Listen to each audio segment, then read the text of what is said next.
just a day before the latest highly coordinated massacre in Paris, leaving as many as 160 dead and 200 injured. President Obama declared, ISIS is gaining strength, aren't they? Well, I don't think they're gaining strength. What is true is that from the start, our goal has been first to contain, and we have contained them. Was this just an obvious example of the United States' constant failure of war on terror-related intelligence? Or did Obama make this declaration to his minion, George Stephanopoulos, to distance himself further from the administration's ties to the Frankenstein monster that recently claimed to have bombed a Russian airliner over the Sinai Peninsula and would be staging a massive terror event in Paris the very next day? Obama ensured the American people that ISIS had been contained.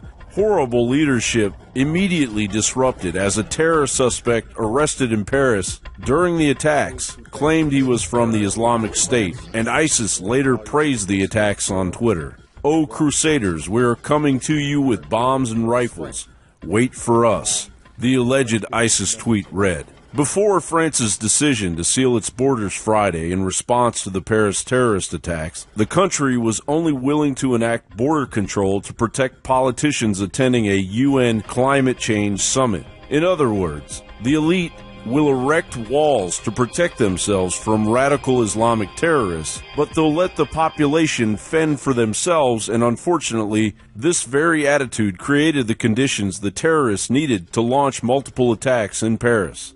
There were at least 7 separate attacks which were apparently planned to strike public events with a large number of people. Around 100 people were violently massacred at the Bataclan concert hall during a hostage siege. At least another 40 people had died in other places around Paris. Police arrested one terrorist suspect who told them he was with the Islamic State and reportedly from Syria. Although it's likely the U.S. and NATO will use the Paris attacks as an excuse to launch military operations in Syria, the Pentagon admitted in 2012 that NATO was backing Islamic extremists in a proxy war to topple Syrian President Bashar al-Assad. The Salafists, the Muslim Brotherhood, and al-Qaeda in Iraq are the major forces driving the insurgency in Syria, the Pentagon document stated. The West, Gulf countries, and Turkey support this opposition, while Russia, China, and Iran support the Assad regime.